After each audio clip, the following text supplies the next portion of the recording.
ನಾರಾಯಣ ಅಖಿಲ ಗುರು ಭಗವನ್ ನಮಸ್ತೆ. ಗೋಪಿಕಾ ಜೀವನ ಸ್ಮರಣಂ ಗೋವಿಂದ ಗೋವಿಂದ. சத்குருநாத் மகாராஜ் கி ஜெய். ஆறாவது அஷ்டபதியின் விளக்கம். ராதா பூர்வ அனுபவ ஸ்மரணம். இந்த ஆறாவது அஷ்டபதி உரைப்பது ராதா பூர்வ அனுபவ ஸ்மரணம் தான். ராதை ஐந்தாவது அஷ்டபதியில் சொரூப தியானம் பண்ணினாள் இல்லையா? அந்த சொரூப தியானம் பண்ணின அந்த சொரூப தியானம் என்பது இறைவனை தரிசித்த அந்த தரிசன சுகத்தினால் ஏற்பட்ட ஆனந்தத்தை நினைத்து பார்க்கின்றாள். அந்த நினைத்து பார்க்கின்ற ஸ்மரணம் தான் இந்த ஆறாவது அஷ்டபதி. ஸ்மரணம் பண்ணின ராதைக்கு பூர்வ சுகத்தை தான் மீண்டும் நினைத்து பார்க்கும்படியான ஒரு சந்தர்ப்பம் ஏற்படுகின்றது. அந்த சந்தர்ப்பம் ஏற்பட்டு மீண்டும் மீண்டும் அதை அடைய வேண்டும் என்ற அபிலாஷையும் ஏற்படுகின்றது. அப்படி அந்த அபிலாஷை தான் பல்வேறு விதமான படிநிலைகளாக சொல்லலாம். முதல்ல நாம் போவோம் இல்லையா, நம்ம கடவுளை தரிசிக்கணுன்ற எண்ணம் நமக்கு வந்ததுன்னா முதல்ல என்ன செய்வோம்? கோயிலுக்கு செல்ல வேண்டும். கோயிலுக்கு சென்று இறைவனை தரிசிக்க வேண்டும். இறைவனுக்கான பூஜைகளில் ஈடுபட வேண்டும். அவனுக்கான பொருள்களை, அந்த பூஜைக்கான பொருள்களை வாங்கி செல்ல வேண்டும் என்றெல்லாம் தோன்றி கடைசியாக அவனை பற்றி புகழ்ந்து பாடக்கூடியவன் இறைவனுடைய பகவானுடைய குணங்களையெல்லாம், சகல கல்யாண குணங்களையெல்லாம் சிந்தித்து பார்த்து நினைத்து பார்த்து பாடலாக பாட வேண்டும் என்ற அபிலாஷை ஏற்படும். அதுபோலத்தான் இங்கு ராதைக்கு ஏற்படுகின்றது. முதல்ல பகவத் தரிசனம், அப்புறம் சொரூப தியானம் ஏற்படுகின்றது. அது அபிலாஷா இத்தி பிரதம அவஸ்தா என்று சொல்வார்கள். அந்த ஆசை ஏற்படணும். அது அபிலாஷைன்றது ரொம்ப ரொம்ப முக்கியமானது. இறைவனை பார்க்கணும், இறைவனை ஸ்மரணம் பண்ணணும் அப்படிங்கிறதே ரொம்ப ரொம்ப முக்கியமானது இல்லையா? அப்படி ஸ்ரீ கிருஷ்ணனுடைய குணங்களை எல்லாம் நினைத்து பார்க்கின்றாள் ராதை. இப்படி சகல கல்யாண குணங்களும் நிரம்பியவன் இல்லையா பகவான்? அதனால் அந்த சகல கல்யாண குணங்களையே நினைத்து பார்த்து கொண்டிருக்கின்றாள் ராதை. அவனுடைய முதல்ல உருவத்தை வர்ணித்த ராதை ஸ்ரீ கிருஷ்ணனுடைய குணங்களை ஒவ்வொன்றாக நினைத்து பார்க்கின்றாள். கிருஷ்ணனை நினைச்சா குணங்களைத்தான் நினைக்கணும் அப்படின்னு சொல்லுவாங்க பாகவதோத்தமர்கள். அவனுடைய குணங்களை மட்டும் நினைத்து ஸ்மரணம் பண்ணுங்க. காரணம் அவன் குணாநிதி இல்லையா? குணாநிதி அவன். அதனால்தான் தன்னுடைய பாசுரத்தில் ஆண்டாள் பாடுகின்றாள். கன்று குன்னிலாய் எடுத்தாய் கழல் போற்றி, குன்று குடையாய் எடுத்தாய் குணம் போற்றி, வென்று பகைகெடுக்கும் நின் கையில் வேல் போற்றி. இதில் குன்று குடையாய் எடுத்தாய் குணம் போற்றி என்று அந்த குணத்தை தான் இங்கு ஆண்டாள் தன்னுடைய பாசுரத்தில் எடுத்து விளக்கின்றாள் பாருங்கள். குன்று குடையாய் எடுத்தாய் குணம் போற்றி, அத்தனை உயிர்களையும் காக்க வேண்டும் என்ற அந்த குணம் இருக்கு இல்லையா? சகல உயிர்களையும் தன் பாதுகாப்பில் வைத்து கொள்ள வேண்டும் என்று சொன்ன அந்த குணம். வீரம் என்று கூட சொல்லவில்லை, பலம் என்று சொல்லவில்லை. இந்த இடத்துல குணம் போற்றி என்று தான் ஆண்டாள் பாடுகின்றாள். அப்படி அவனுடைய குணங்களை சிந்தித்து பார்க்க வேண்டும். ஒரு நல்ல குணம் இருந்துட்டாலே நம்ம என்ன செய்வோம்? ஒருத்தரை திரும்ப திரும்ப அதையே நினச்சிட்டு இருப்போம். அப்புறம் அவருடைய அந்த குணத்தை மட்டுமே பிரலாபித்து கொண்டே இருப்போம். அப்படிப்பட்ட அந்த ஒரு நல்ல குணம் இருந்தாலே ஒருத்தரை நாம் எப்படி திரும்ப திரும்ப அவரை பாராட்டுகின்றோமோ அந்த மாதிரி இங்கு பகவான் சகல கல்யாண குணங்கள் நிரம்பியவன் இல்லையா? அவனை யாருக்கு தான் பிடிக்காது? எல்லாருக்குமே பிடிக்கும். பிடிச்சாகணும். ஒவ்வொரு உயிருக்கும், ஜீவனுக்கும் இறைவனுடைய அந்த ஸ்மரணம் இருக்க வேண்டும். பகவானை பற்றி சிந்திக்கக்கூடிய அந்த எண்ணம் இருக்க வேண்டும். சொல்வார்கள் பாகவதோத்தமர்கள் சொல்லும்போது, ராமநாமத்தினுடைய ரசத்தை அனுபவிக்கணும்னு சொல்லுவாங்க, கிருஷ்ண நாமத்தினுடைய குணத்தை அனுபவிக்கணும்னு சொல்லுவாங்க. இதில் சதாசிவ பிரம்மேந்திரர் பாடக்கூடிய ஒரு பாடல் நம்ம எல்லாருமே கேட்டிருப்போம். பிபரே ராமரசம், பிபரே ராமரசம் ரசனே, பிபரே ராமரசம், பிபரே ராமரசம் ரசனே என்று தொடங்கக்கூடிய இந்த பாடல் ரொம்ப அற்புதமான பாடல். ராம ரசத்தை குடிக்கணும், அவன் அனுபவிக்கணும், ருசிக்கணும் அப்படிங்கிற கருத்தமைந்த இந்த பாட்டை நம்ம எல்லாருமே அனுபவித்து கேட்டு ரசிக்கலாம். அதை அனுபவிக்கிற மாதிரியே தான் கடவுளை நம்ம ஸ்மரணம் பண்ணணும் அப்படிங்கிறத தெரியப்படுத்திக்கலாம். இந்த இடத்துல நினச்சி பார்க்கணும்.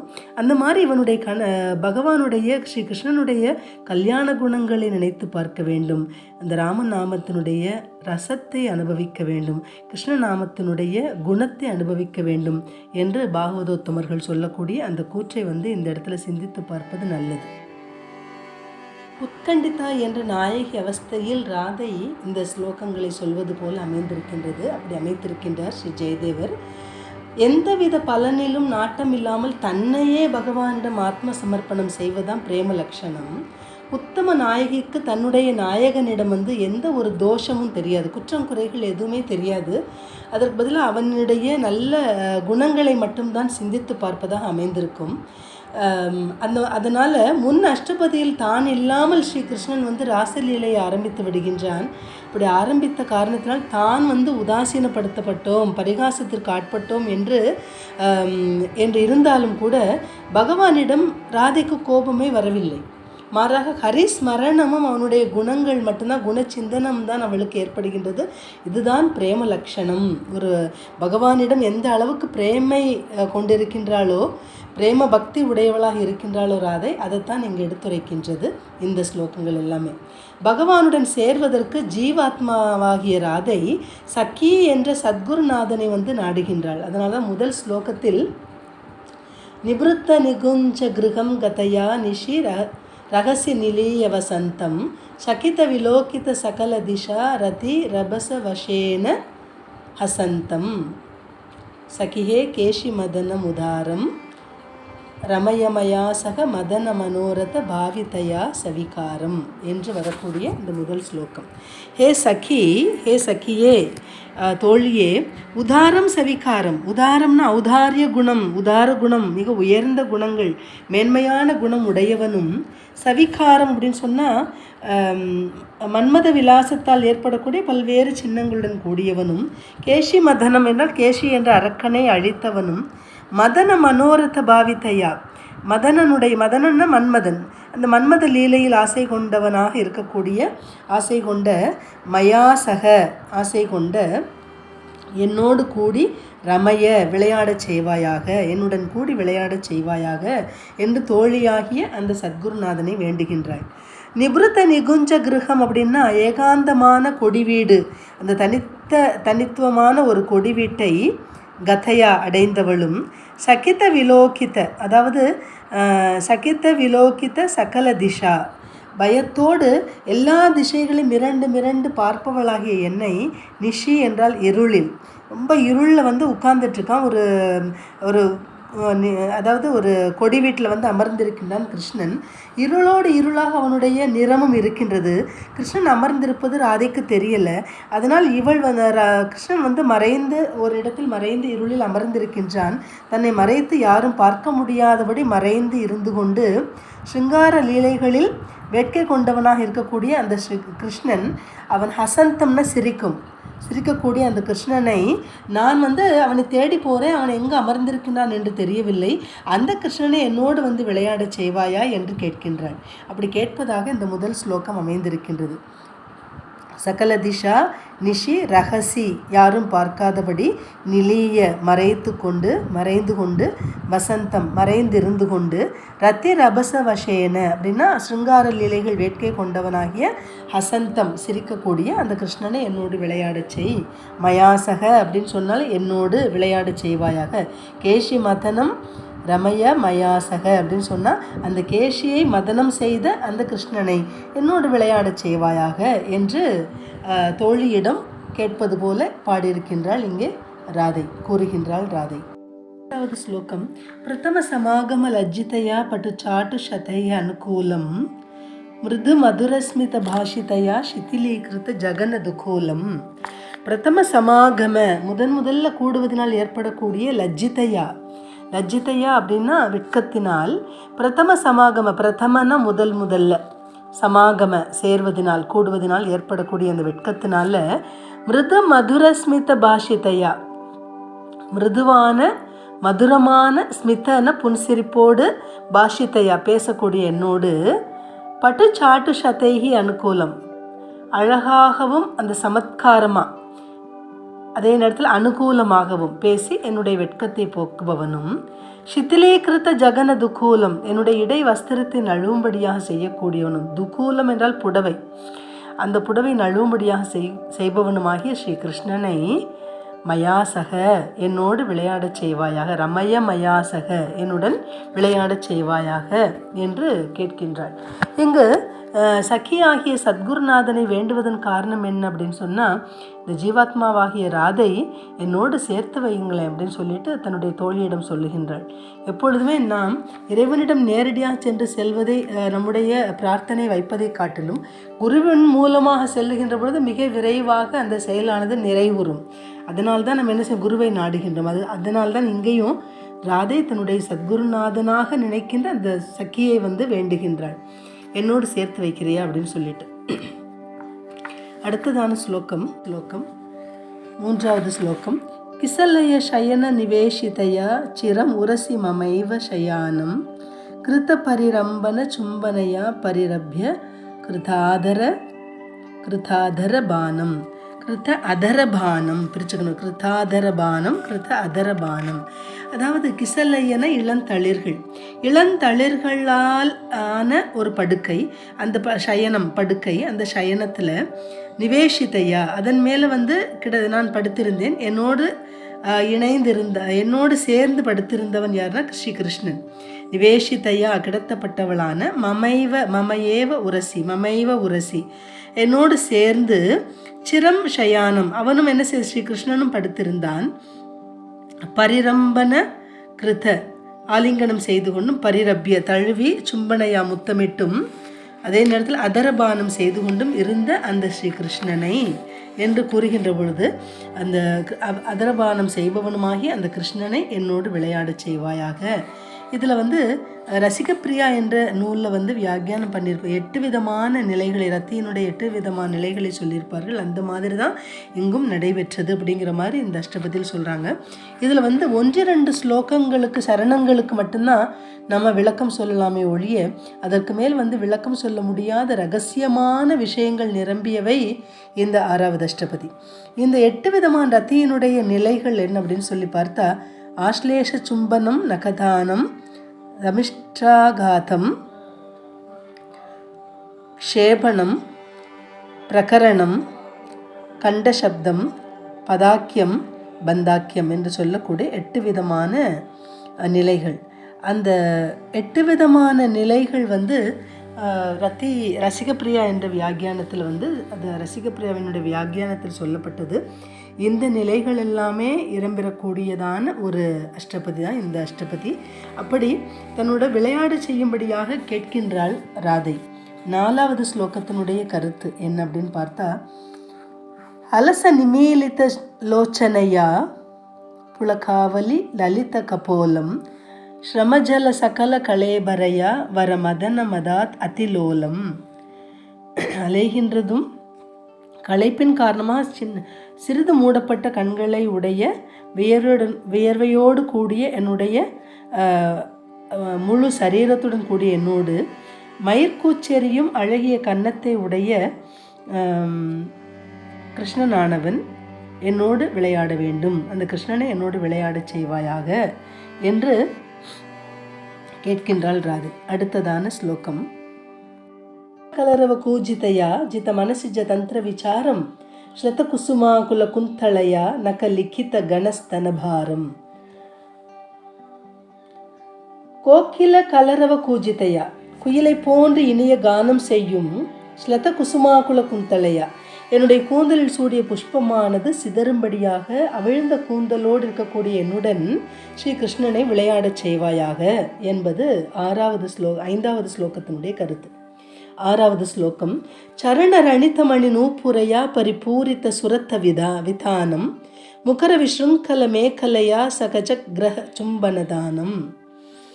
சரணரணித மணி நூப்புரையா முகர விஸ்ருங்கல மேகலையா.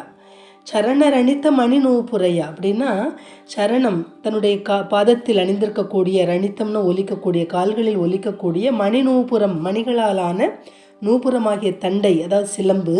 அந்த சிலம்போடு முகர விஸ்ருங்கல மேகலையா, தளர்வதினால் மேனி தளர்வதால் தடையற்று ஒலிக்கக்கூடியதாகிய அந்த ஒட்டியானத்துடன் கூடிய எண்ணெய். மேகலை என்பது ஒட்டியானம். அந்த ஒட்டியானம் இடையில் அணியக்கூடிய ஆபரணம். அந்த ஒட்டியானத்துடன் கூடிய எண்ணெய் என்னோடு ஸ்ரீகிருஷ்ணனை விளையாடச் செய்வாயாக. ரமயமயாசக. 7வது ஸ்லோகம். ரத்திசுக சமய ரசாலசயா தர முகுளித்த நயன சரோஜம் நிஸ்ஸக நிபதித்த தனுலதையா மதுசூதனம் உதித்த மனோஜம். அந்த ரதி சுகம் பூர்ணத்துவம் அடைகின்ற நேரத்தில் தளர்ச்சியுற்று திறனற்று விழுந்து விட்டவளாகிய நான் என்னுடைய கொடி போன்ற சரீரமுடைய சிறிதே மூடிய நயன கமலங்களை உடையவளாகிய என்னோடு ஸ்ரீகிருஷ்ணனை விளையாடச் செய்வாயாக. தர முகுளித நயன சரோஜம், முகுளித்த சிறிதே மூடிய நயன கமலங்கள், கமல நயனம் சொல்லுவோம், நயன கமலங்கள் என்றும் சொல்லலாம். அந்த கமலம் போன்ற சரோஜம் அப்படின்னாலே நயன சரோஜம், சரோஜம்னாலே கமலம், தாமரை என்று பொருள். அந்த நயன கமலங்களை உடையவளாகிய என்னோடு விளையாடச் செய். தனு லதையா அப்படின்னா கொடி போன்ற சரீரம் உடைய அப்படிங்கிற பொருள். தனு லதையா, தனுன்னா உடம்பு, லதா அப்படின்னா கொடி, கொடி போன்ற சரீரமுடைய அப்படிங்கிற பொருளை தரக்கூடியது. அந்த கிருஷ்ணனை கொடி போன்ற சரீரமுடைய சிறிதளவே மூடிய அந்த நயன கமலங்களை உடையவளாகிய என்னோடு கிருஷ்ணனை விளையாடச் செய் என்று பாடுகின்றாள் என்று ராதை தன்னுடைய தோழியிடம் தன்னோடு இந்த பரமாத்மாவை இணையும்படியாக ஜீவாத்மாவாகிய ராதை வேண்டுகின்ற வேண்டுகோளாக அமைந்திருக்கின்றது. அப்படி ஜெயதேவரால் கூறப்பட்ட இந்த ஸ்ரீகிருஷ்ணனுடைய அற்புதமான ஸ்ருங்கார லீலையினுடைய சிறப்பு இந்த உத்கண்டிதா என்ற நாயகி அவஸ்தையில் உள்ள ராதையினால் சொல்லப்பட்ட இந்த அஷ்டபதியை கேட்போர்க்கும் சரி பாடுவோர்க்கும் சரி சலீலம் சுகம் விதனோத்து அப்படின்னு சொன்னால் இதை பாடுபவர்களுக்கும் சரி கேட்பவர்களுக்கும் சரி விளையாட்டாகவே பரம சுகத்தை அளிக்கட்டும், விதனோத்து அளிக்கட்டும் என்று பொருள். ஸ்ரீ ஜெயதேவ பணிதமிதம் அதிசய மதுரிப்பு நிதுவன ஷீலம் சுகமுத்கண்டித ராதிகயா கதிதம் விதனோத்து சலீலம். ஸ்ரீ ஜெயதேவரால் கூறப்பட்ட இந்த மதுரிப்பு அதிசய நிதுவனசீலம், அதாவது ஸ்ரீ கிருஷ்ணனுடைய அற்புதமான ஸ்ருங்கார லீலையினுடைய சிறப்பானது இந்த உத்கண்டிதா என்ற நாயகி அவஸ்தையில் உள்ள ராதையினால், உத்கண்டிதா என்ற நாயகி அவஸ்தையில் உள்ள ராதையினால் சொல்லப்பட்ட இந்த அஷ்டபதியானது இதை பாடுபவர்களாக இருந்தாலும் சரி கேட்பவர்களாக இருந்தாலும் சரி விளையாட்டாகவே பரம சுகத்தை அளிக்கட்டும், இயல்பாகவே இது அமையும், அந்த பரம சுகமானது அமையும் என்பதை இந்த ஜெயதேவனுடைய இந்த அஷ்டபதி பாடுவதனால் என்ன பலன் கிடைக்கும் என்பதை இந்த கடைசி சரணத்தில் சொல்லப்பட்டிருக்கின்றது. ஆக இறைவனுடைய சந்நிதியில் இருக்கின்ற பொழுது எந்த ஒரு லஜ்ஜையும் இல்லாமல் சத்தத்தோடு ரொம்ப உச்சஸ்தாயில் பாடவும் வேண்டும். அதே நேரத்தில் இறைவனை பற்றிய சிந்தனையில் இருக்கின்ற யாராக இருந்தாலும், பக்தர்கள் யாராக இருந்தாலும் இந்த பகவானை நினைக்கின்ற நேரத்தில் அந்த வெட்கத்தை விடுத்து முழுவதுமாக இறைவனிடம் சரணடைதல் வேண்டும். சைத்தன்ய மகாபிரபு அவர்கள் இதே போலத்தான் கிருஷ்ணனை நினைத்துத்தான் தன்னையே கிருஷ்ணனிடம் ஒப்படைப்பவராக இருப்பார் அந்த சைத்தன்ய மகாபிரபு. அதனால் இந்த இடத்துல இடுப்பில் உள்ள ஆடைகள் களைந்து போய் வெட்கம் வரும். அந்த ஆடைகள் களைய வேண்டிய அவசியம் என்ன அப்படின்ற மாதிரி நமக்கு தோணலாம். இதில் எந்த விதமான விரசமும் கிடையாது. கிருஷ்ணன் சந்நிதியில் அந்த பந்தங்கள் எல்லாமே தானாக நழுவி போய்விடும். இதுதான் பாகவதோத்தமர்கள் வியாக்கியானத்தில் சொல்லும்போது எதற்கு அந்த லஜ்ஜை ஏற்பட வேண்டும், இறைவனை சிந்திக்கின்ற பொழுது லஜ்ஜையை விட வேண்டும். கோபிகாவினுடைய கோபிகா வஸ்திராபகரணம் கூட பார்க்கும்போது பெரியோர்கள் சொல்லுகின்ற பொழுது உங்களுக்கு என்ன மறைப்பு வேண்டும், பிரம்மத்துக்கு ஏதாவது மறைப்பு உண்டா, பிரம்மத்தை சேரும்போது மறைப்பு தேவையா என்று நாராயண தீர்த்தர் சொல்வார் ராசலீலால். அந்த மாதிரி எதற்கும் மறைப்பு என்பது பகவானை நினைக்கின்ற பொழுது உள்ளத்திலும் சரி எந்த ஒரு மறைப்பும் இருக்கக்கூடாது. அப்படிப்பட்ட ஒரு நிலையை உணர்த்தக்கூடியதாகிய முழுவதுமாக அர்ப்பணிக்க வேண்டும், அவனை சரணடைய வேண்டும் என்பதை உணர்த்தக்கூடியதான அற்புதமான ஒரு அஷ்டபதி தான் இந்த 6வது அஷ்டபதி. கோபிகா ஜீவனஸ்மரணம் கோவிந்தா கோவிந்தா.